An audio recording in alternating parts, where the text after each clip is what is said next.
Hello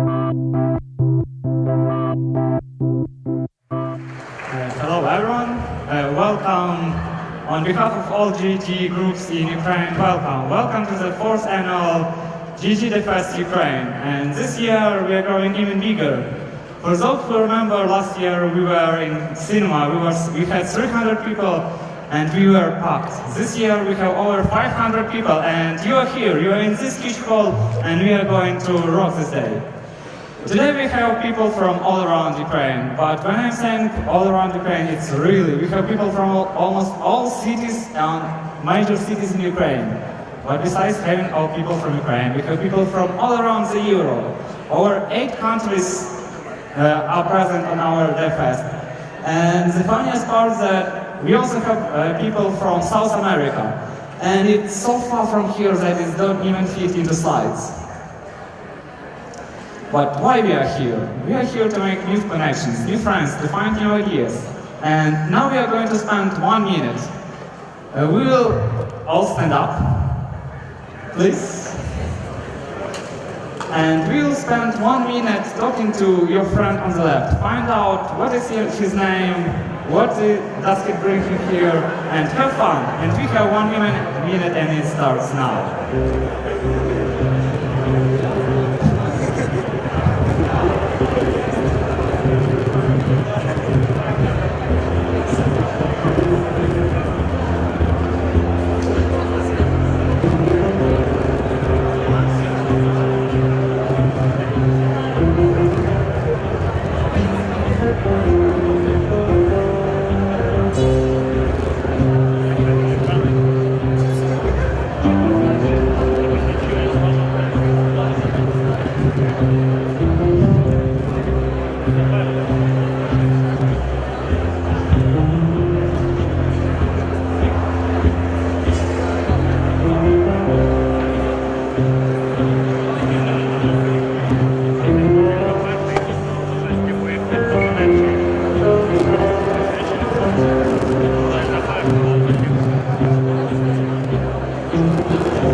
Thank you everyone. I hope you found at least one new friend this 1 minute, and that's great, because with this one new friend you can start your new project, you can start new idea, you can start new project. And today we brought the best speakers to motivate you to create your own project, to break out of outsourced identity of Ukrainian IT, and we are going to do that. We have everything we need to think out of the box and create really projects that we are passionate about, not working for someone else. But all this won't be possible without our valuable sponsors. We have over 7 supporters here. We have great gift sponsors, and you can get really nice gifts from our sponsors on our contests. And now I want to invite to the stage for a welcome announcement Igor Kublak, the president of Core Value. Please welcome on stage Igor.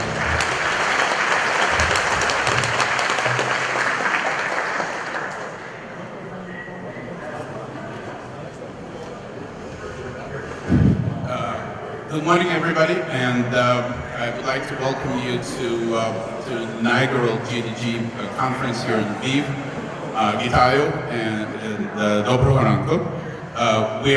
This is probably the only things you'll ever hear in Ukrainian because it's English-only presentations, and I welcome everybody. We are very excited to announce that as part of their presence both in Lviv and 5 other cities in Ukraine, Core Value, the US-based company, has taken and merged the Baltus, which used to be the brand that we had here in Lviv for 10 years, into Core Value. So we welcome everybody. We work on your ideas, work on the great things, work together, work separately, and if you need to, come work for us. Thank you very much.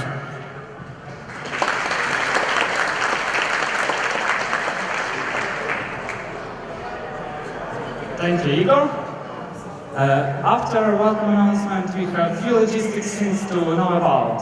First one is schedule. You all want to know where to go, what to do. Probably you have ideas where to go, but if you don't have, there are schedules on all entrances to main halls. Besides that, you have schedule in your pack. You have schedule on our website. And nice thing about our website, it is written in Polymer and using all these brand new features from service workers. So you can use your website offline and use it just like native app. Just go to menu in Chrome, edit the home screen, and use it just like native app. Feels like magic. But if you don't want to go to a session, you don't find anything interesting for you, there is always something to do in our expo area. We have great stands from our sponsors. We have a lot of stuff to show on VR. Like, we have amazing demos for cardboards. You should definitely check them out. They are located on the left of the expo area, don't miss them. Besides that, we have augmented reality demos. Check Twitter, there are a link to download an augmented reality app for specifically made for our DevFest. Who knows status in Mountain View like Android status? Okay, we have full-size Android status located all around the DevFest venue here. You just need the application, you can take photos, and for those who will make the best photos with augmented reality, Androids on our venue will get a nice prizes from our big sponsors. And now I want to welcome on stage Valentyn Shybanov from Twinfield, or now Walters Kluwer, to announce a new contest from them. Hello everyone, I'm sure there's a lot of interesting people in this area, and I'm even more sure there's some real hackers hidden among you. And I would like to dare anyone from you to try to hack our system, try to find their path to the end. And those who will pass to the end will get some prizes, it's obvious. So the first stage of this quest is to find this quest. Among you, there is a couple of hackers from Twinfield. You can find them by the green label on their hands, and they can help you to find the first stage of this quest. And those who can turn, who will be the same as the Chuck Norris, and get a nice present. So, try. Enjoy the contest from Twinfield. Besides that, you know that there are a lot more contests from our team, like for a best tweet, for a best photo, so please post to social networks. Our social media team will look into your post and select the best one and contact you to get nice prizes. If you'll get lost, don't worry, just look for anyone in orange t-shirt like that guy in the back, and he can answer all your questions about anything you can imagine. For now, thank you for your attention, and we are ready to rock, and welcome on stage David Ostrowski. Yeah, but before that, I want to present myself. My name is Max, and today I will be a host on this stage. And it's a big pride for me to be here on this annual GDG DevFest. And as Vitaly said before, that the next one speaker will be David Ostrowski from Switzerland, Google Switzerland, which he is a keynote lean startup with Google. But before that, I want to say that everyone on this area is connected with Google. And probably if you never see this person before, we want to present you a little story probably about him. And you know, Google knows everything about us, so we want to see what Google knows about our next speaker, David Ostrowski. So let's try. Okay, David Ostrowski, and what do you have? Okay, probably like sport, go to the gym, and there we go, David Ostrowski. Hello, good morning. Good morning and welcome to the fourth DevFest in Ukraine. It's the third for me already, and I'm super happy to be here. Just because the event is growing with every year. That's not my slide. Just because the event is growing every year, I will reintroduce myself to you. My name is David Ostrowski. I work for Google for over 3 years now. I work in the developer relations team as a program manager. And at developer relations, what we do is we try to support you developers to create as many as possible high-quality apps which are based on Google technologies. So, of course, you know, Android is one of the examples, but anything that is connected somehow with Google technologies is great. Whether it's cloud or web or, you know, actually anything else that Google is doing. I can do it without slides. Or should I click? Or should I do what?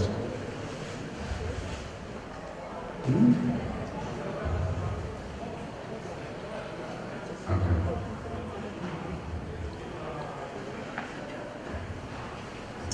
All right.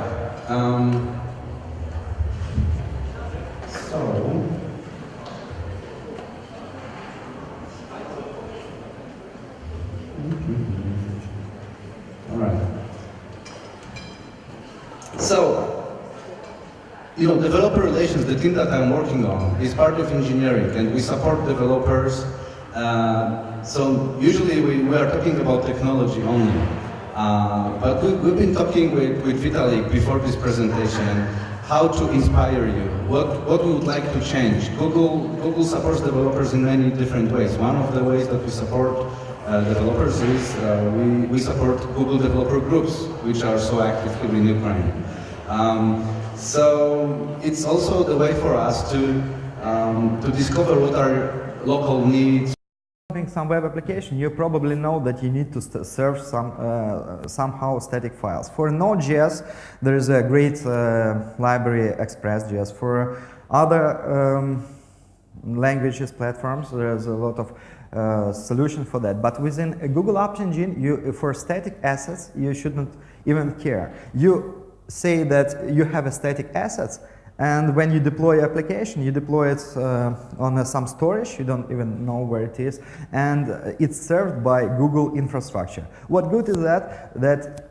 For example, when they switched from HTTP 1.1 to Speedy, you don't change anything, you even don't redeploy it. Your app already starts saving your static assets with the more advanced technologies. And now there's all HTTP or static assets are served by HTTP 2.0. So you have all benefits like multiple download at the same time and others, what was mentioned today by Mandy Wade when she described what features of, maybe you notice the sprite, very fast sprite loading and so on. So you have it out of the box. You don't need to install anything, to configure anything. You just specify that there is a couple of static files in the soul. What is really nice benefit, anyone wrote web applications? Do you know what is static assets bundling?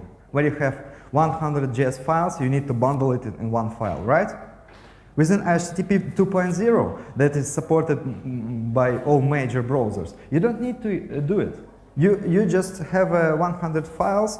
If they're served by HTTP 2.0 web server, all this bundling is done by the server side and the client side automatically. So that means that you can even have a different caching. If, for example, you updated one file, when you have a bundles, you need to make a new bundle and all your clients download it again.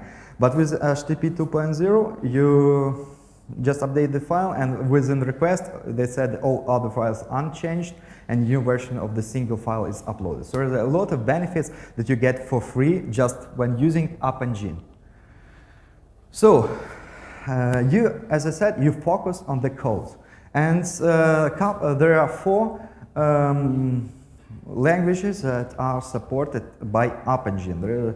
If you're writing another language, you can also use it, but it's a little bit more difficult. So if your application is written in Java, Python, Go, or PHP, you already have a really great possibility to try to upload it. Just even don't modify any file, you just upload it in an App Engine and it should work. As for example, PHP, there's a lot of WordPress, don't know, other engines written in a PHP that's don't need any conversion, you just upload it and start.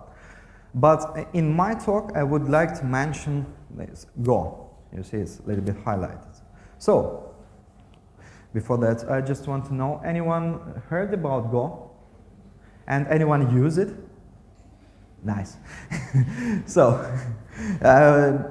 my purpose of this talk, try to sell you idea of the Go, that it's very easy. You just start using it, and you really love to using it. I will later explain why, but first I would like to say about App Engine a little bit more. In a case, if your application requires some more advanced things that are not available in App Engine, for example, you need a multi-threaded processing of the request, or you need to access some system resources, you have two options. The first, use App Engine itself, so when you upload the code, but this code is a little bit limited, like as I said, for multi-process environment. But if you really need it, there is another alternative that's called managed VM hosting. That's within option, second option, you have mostly all benefits of App Engine. Even more, you can access mostly all resources available for a virtual machine, but this virtual machine is managed by Google. So that means that all security updates, all configuration, all things that I am sure that all developers really hate and don't like to bother is delegated to Google. And I can say that Google have a lot of experience working with a really big amount of servers, of maintaining. Just imagine that you have a couple of thousand, hundreds of thousands servers, and there is some security service patch that you need to apply of them. Of course, nobody will do it manually, so there is a lot of automation things that you can borrow from Google. Just a very small question. Do you know where you type in a Google search engine, in a Google page, you have autocomplete, so any time you type any letter, it goes request to server. And I have a question, will be more closest. How many in average servers are involved in processing your request and getting a response to? There is more closer. Any guess? Okay, so that means that your answer is the most closest. Actually, in average, it's 1,000 servers. So each time you, in a quick search, you press button, 1,000 of servers involved in this procedure. So it's a huge amount of requests, and all of you can now try this evening or some other day, you can try to use this powerful infrastructure for free, just to try App Engine. So what you have when you're trying to use it, you have this, all instances are health checked. So you need, if your app, you make a small mistake that actually absolutely crashes the virtual machine, Google understands that everyone makes mistakes, just throw away this virtual machine, start up new one and deploy your code there, and here it go. If your some request is handling too long, it also can help you with automatic scaling and replication. You have a high availability, so in a case if one server, I don't know, SSD were damaged or hardware was damaged, you already always have at least one virtual machine that has absolutely the same data. You don't need to configure anything. You get it for free, and so you can use it. So another thing that all critical updates is installed manually. That's also very good. I will skip a little bit. And now goes Go. It's actually a nice mascot of Go. A couple of words about Go. It was developed, I don't know how many years. It's secret information how many years ago it was developed within Google.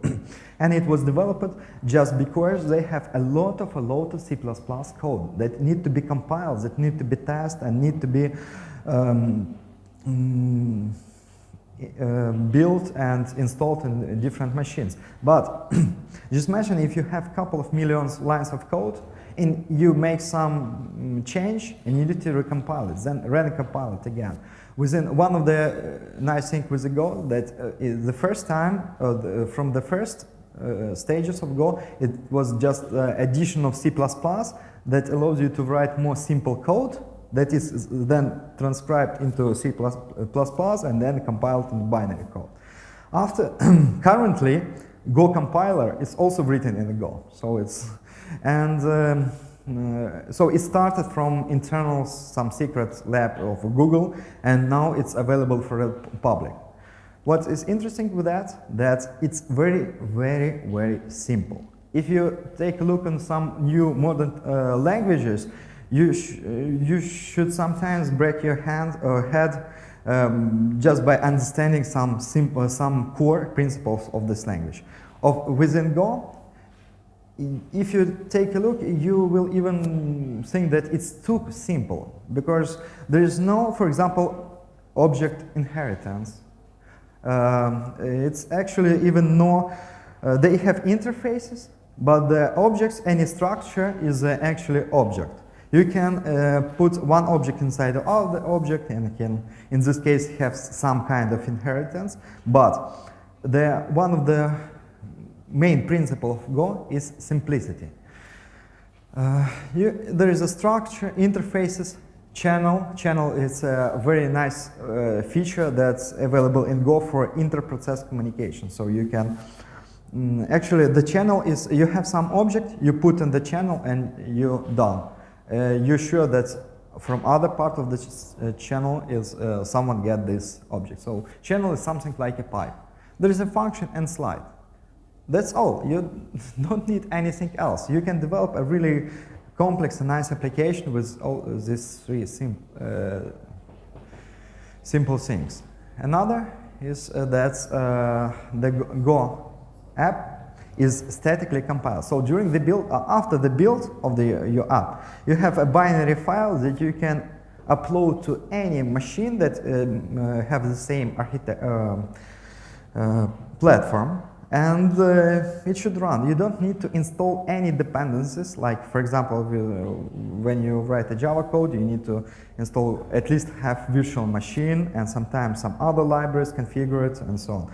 If you compile Go app, it's a single one file. So you can deploy, for example, if you compile it in Linux machine, you can spawn mostly all Linux machine. It's have very small dependency on a Linux kernel.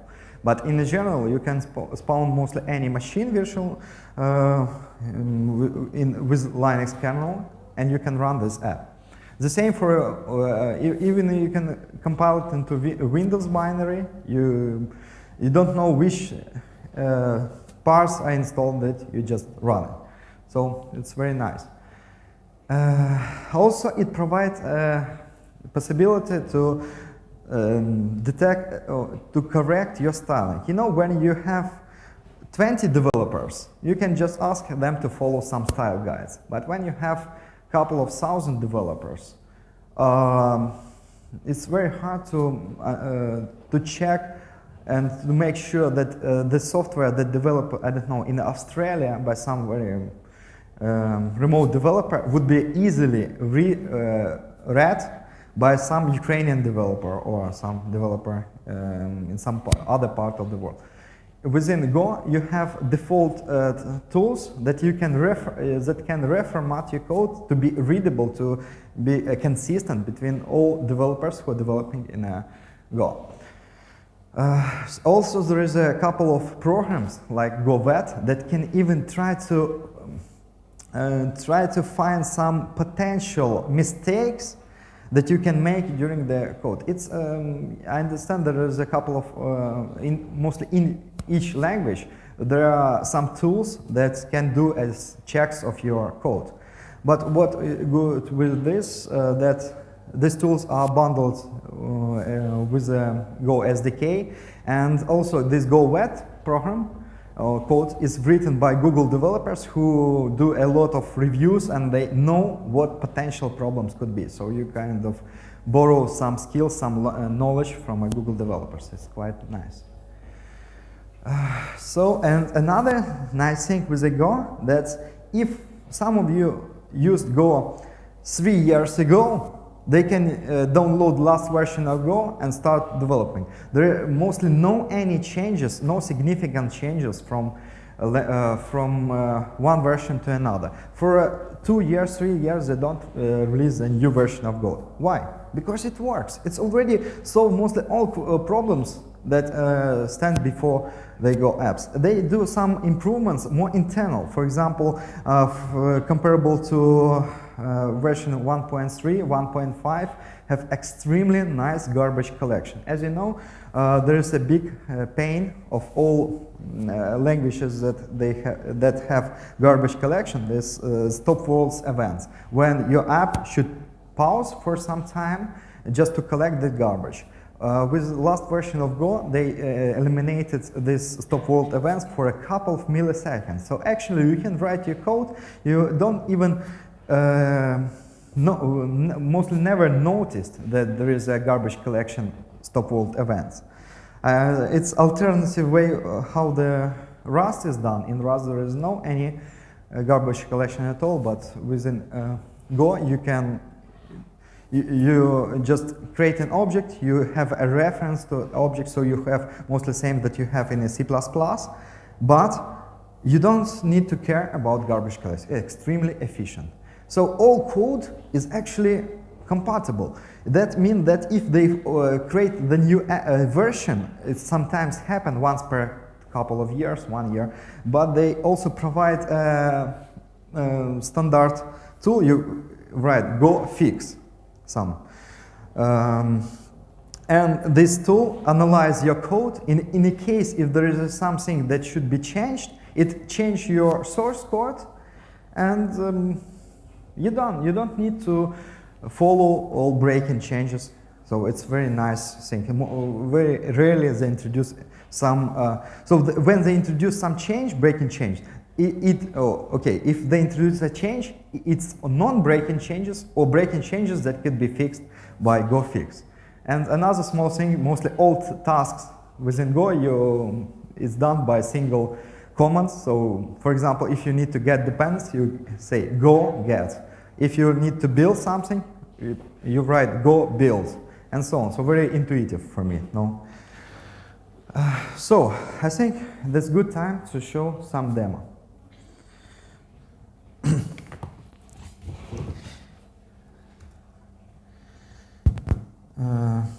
I spent some time trying to find what could be a nice demonstration of microservices in GoLang. So what I will do, I will show the final result and then show the code that implement this. So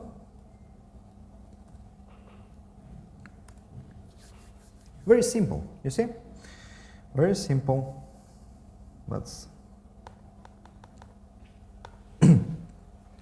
so before showing the code, I would like to explain what the simple rectangles and squares and circles are. This is a project within Google Cloud Platform using Google App Engine. So that means that I have written some code and pushed into the Google, and they done. That actually implements 17 microservices, and actually they are presented right here. I have one. Oh, okay, someone starts clicking, right? You're too fast, guys. There is one top layer of circles. It's actually front-end microservice that accept the request from a web client in this case, and then in case if you click on any of these circles, it sends a message to underlying microservice. After that, where is it? When I click here, it sends a message to this service. This service sends message to this service. This service sends message to this until the end. All the services are absolutely isolated. They're served by different virtual machines. And I configured these services in that way that, you see, the yellow part, that means it's virtual machine that is responsible for this microservice, is on. I configured the smallest time of the time when virtual machine is shut down into 10 seconds. So if there is no any request for virtual machine within 10 seconds, this virtual machine is fully shut down. But you can check how fast the new virtual machine can be spawned up and start execution and the request. So let me do it. I click. Within less than 1 second, this machine is spawned. After that, if it's already spawned, it's much faster doing this execution because it's. So as you can see, there is actually 17 virtual machines that are connected between each other and sending their messages. So what do you think? How hard is to create this app? I created actually within, I think, 1 hour or something like that. And I will show you the source code. It's very, very trivial. First, as I said, each microservice or each model, each service within Google App Engine should have a small file that describes this service. And I'll show you. So this is a front-end description of front-end service. As you can see, I serve index a static file, and all other requests are forwarded to Go app. I can show you it's actually hello, just because I use the standard bootstrapping, and I know. So in general, handle of the, each time you press any circle, it's handled by this code. As you can see, it's very simple to read the code. It's, you first create, oh, sorry, oh, I just get used to it. Oh, nice.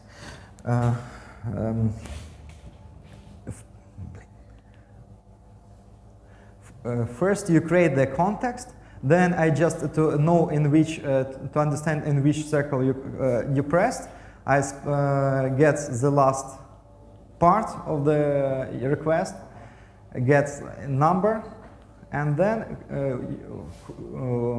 call the function call model. It's quite simple. Another my function just to simplify. And that's all. That's everything. And the implementation of this call model, it's also very simple. As I said, in GoLang, everything is simple. It's so nice. So I just first I get the model host name of the service that is responsible for serving the request. Then I make use a URL fetch service from App Engine to just make a HTTP call there. And that's all. I read the response and I'm done. So very simple. That's for front end. I now described everything you need to know about the front end web service. Then I created a couple of 16 definition of the services. All of them are same except the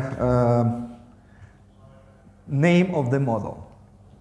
And this microservice just do try to understand in which model to, which service to call next and call it.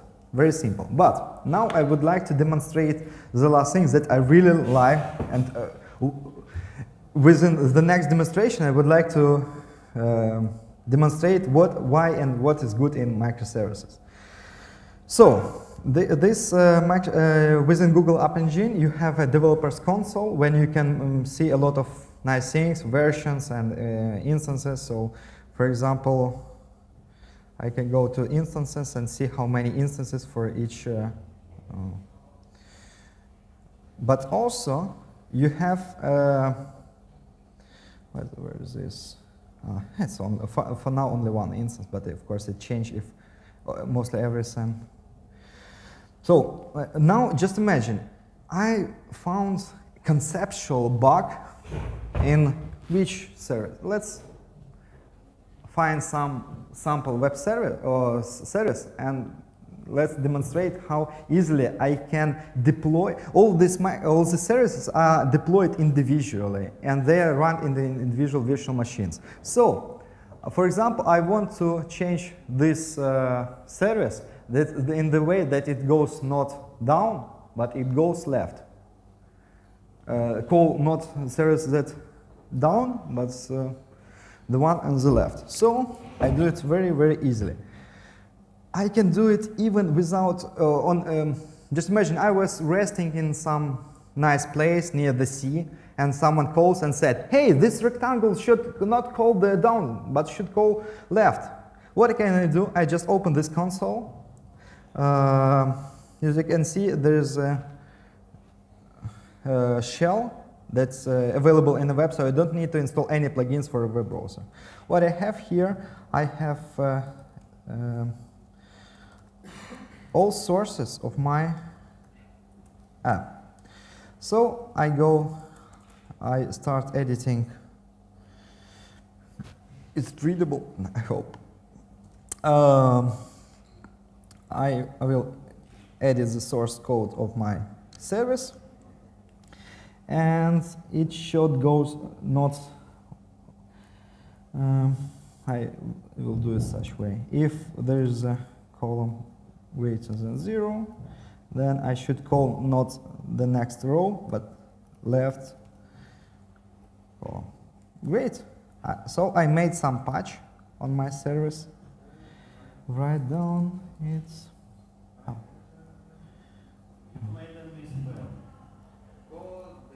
Yeah, it's just because the internet in near the sea, it's not so fast. Yep, seems everything is correct. You write down, then only thing that I need is to go up, deploy, and now I just redeploy which we decided to this one, right? It's 1, 0, 1, 2, 2, 1, right? I now redeploy cell 0.1. Let's take a look. By the way, app is still running. As mostly no, anything is. I don't need to stop my application. Everything, all operations are functional the same. But let's take it. Ooh. That means.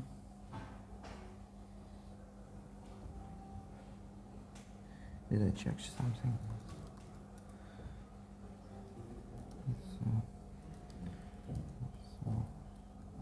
I will restore maybe.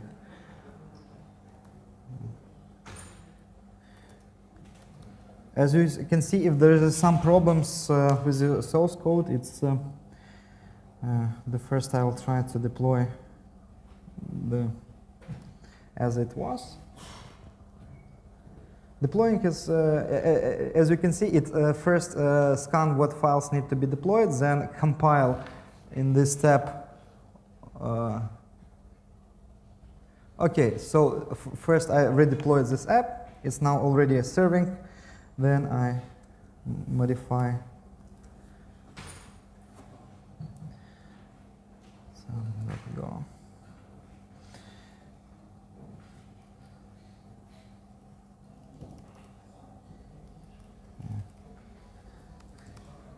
I could do it without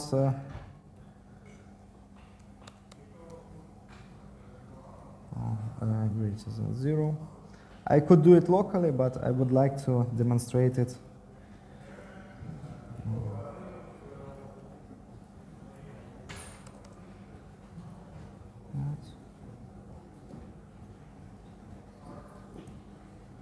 And that's all.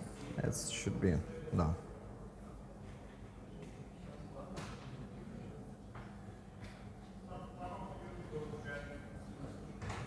Great. Now let's see.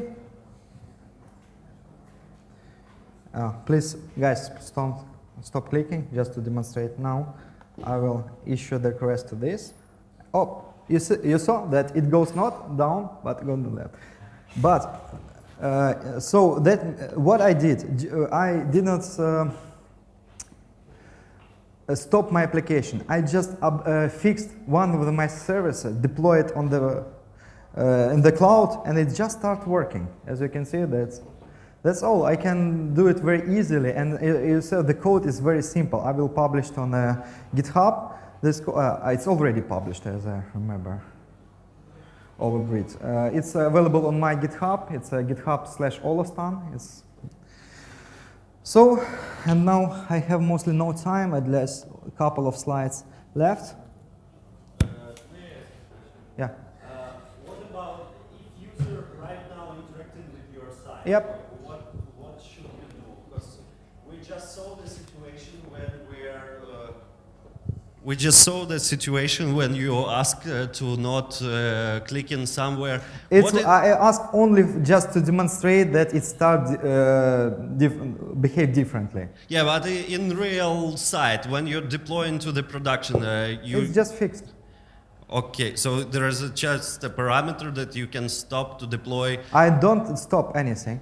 It's automatically, all this rolling update is done by Google infrastructure. So I just push new version. It makes sure that if some requests were running, it ends, then new request will be served by new version of the app.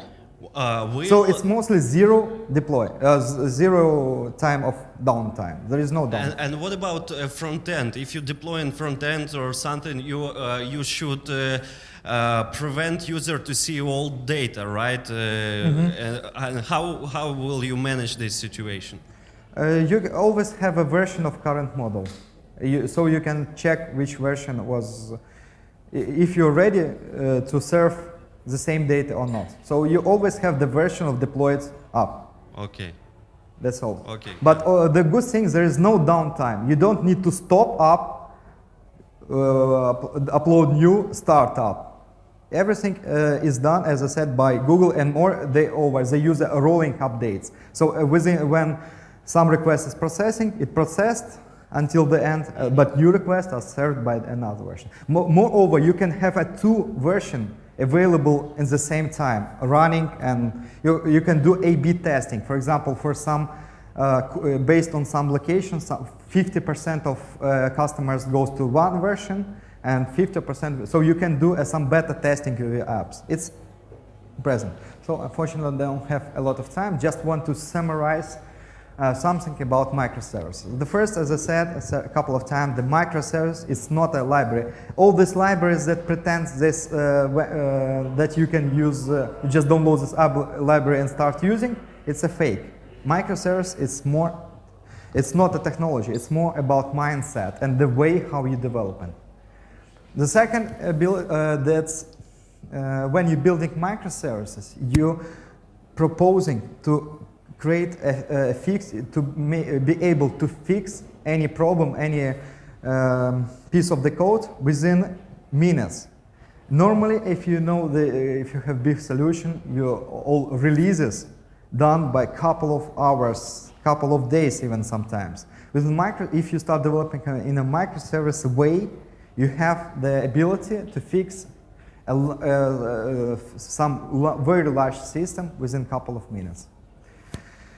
And the set is really like the saying then when you're talking about microservices, you're proposing developers and architects and managers ability to drive a really hard device or like oil tankers, you know, these big ships. You propose them the way how they can have the same big ship, but having ability to drive it like it is a canoe, so a small nice thing. So that's some information from me. By the way, I just want to say that I now talked about Go, but also I'm doing a lot of developing using Node.js. I'm doing in TwinField we are doing a lot of developing by .NET. This presentation is built by Dart. I have an open source library that you, if you would like, you can also build a presentation, nice animated presentation with the code samples. So my opinion here, not to focus on any technology. Use, for example, I'm not saying that Go should be used everywhere. Use the best technique that suits your problems, that solve your problem.